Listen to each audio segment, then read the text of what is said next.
The International Monetary Fund on Wednesday painted a black portrait of the global economy, saying the coronavirus pandemic has caused more widespread damage than expected and will be followed by a sluggish recovery. The global economy will shrink this year by 4.9%, worse than the 3% decline predicted in April, the IMF said. No major economy is escaping the pandemic. The US economy, the world's largest, is expected to shrink this year by 8%.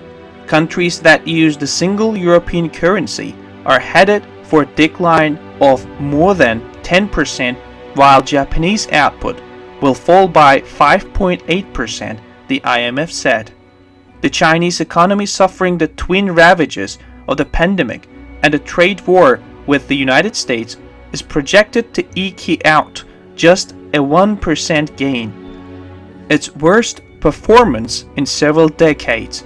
Welcome to the first truly global recession of the modern era.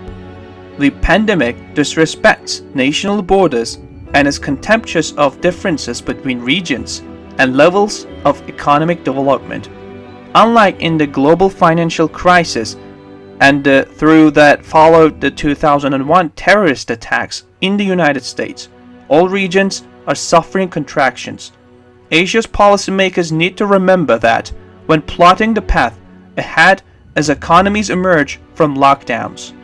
Even during its homegrown meltdown in the late 1990s, Asia managed 1.3% growth.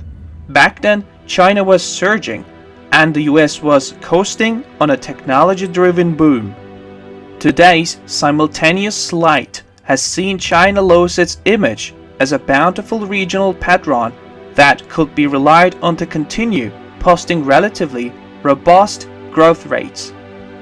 Asia has also taken a hit from the slump in the United States, whose multinationals anchored many of the supply chains that lifted the region to prosperity.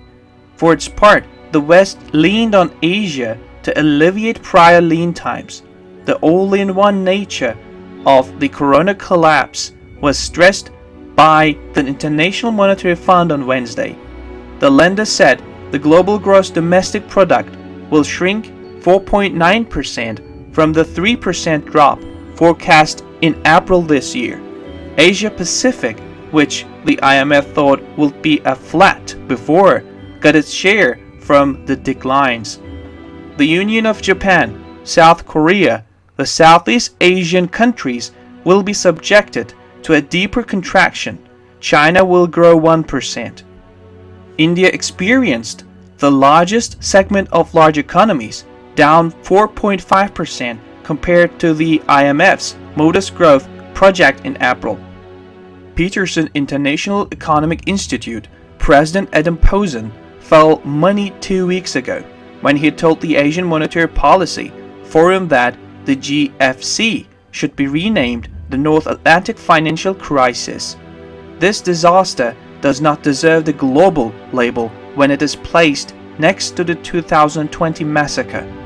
In such a synchronized slump, it's policy rather than individual countries that must save the day. The swiftness of the global monetary response stopped an economic crisis from becoming a financial meltdown. Although the moves were not coordinated, policy has been eased dramatically almost everywhere since March. Fiscal policy, having steered more slowly at the outset, has exceeded pledges made during the Great Recession. The darkest economic hours are likely to be this quarter, followed by some kind of bounce in the following 3 months. Activity will not return to pre-pandemic levels for years though. It will be a tragedy to set aside this fiscal and monetary achievement before meaningful recovery has arrived. That's what happened in the aftermath of the last crisis, and it could happen again. Fiscal expansion a decade ago gave way to budget austerity in Europe and the United States. Meanwhile, central bankers have consistently overestimated growth and inflation pretty much ever since. The lesson is particularly prescient given some economies that have reopened are now seeing spikes in coronavirus infections that risk renewed widespread lockdowns.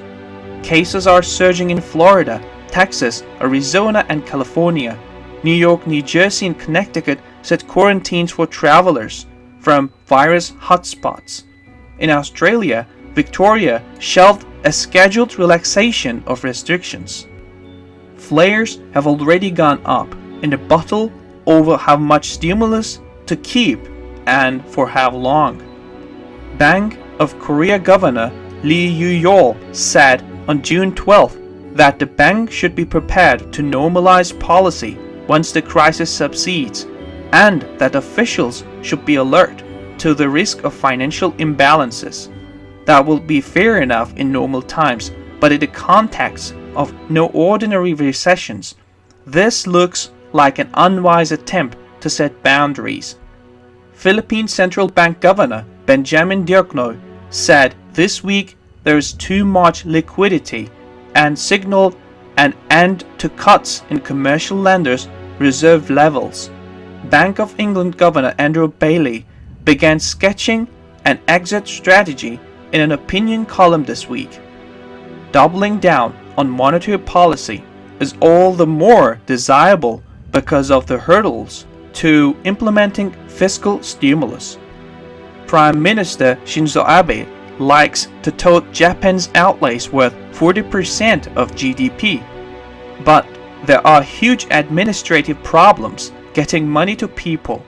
The lifeline thrown to Americans by Donald Trump is temporary, and the White House is wrangling with congressional leaders over whether and when they undertake further stimulus and what form that might take. The risks of cutting back are acute precisely because the third quarter promises to be better. A horrific first half will flatter even the most mediocre of performances in coming months. Improvement will also reflect the speed and breadth of the policy response.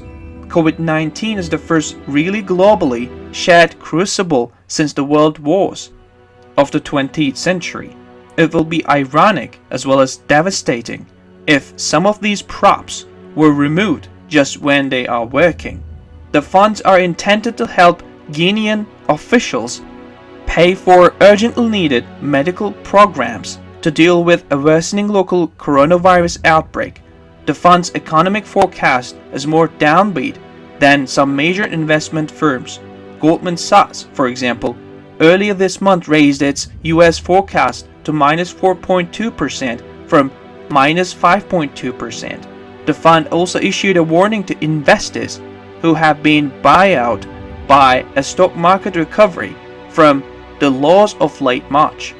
The extent of the recent rebound in financial market sentiment appears disconnected from shifts in underlying economic prospects, the fund said. If investors subsequently decide they have been overly optimistic, financial conditions could tighten and further hobble the recovery, the fund warned. This is not the only question clouding the forecast.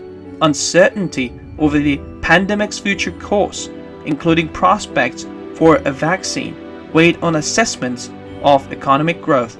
A medical breakthrough could render obsolete forecasts of a decline. Downside risks, however, remain significant, the fund cautioned. Low-income countries also are likely to be especially hard hit, with inequality set to worsen, the fund said. Progress in recent years on reducing the share of the world's population living in extreme poverty, less than $1.9 per day, could reverse amid the global economic hurricane.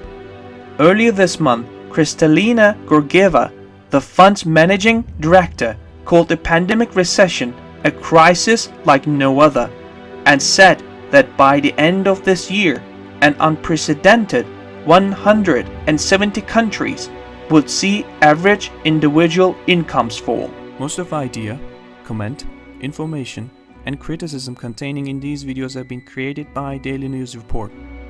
Before making any important investment decision, use the information contained in these videos as a starting point for conducting your own research. If you make any investment or legal decision, it is advised to consult an expert before making this decision.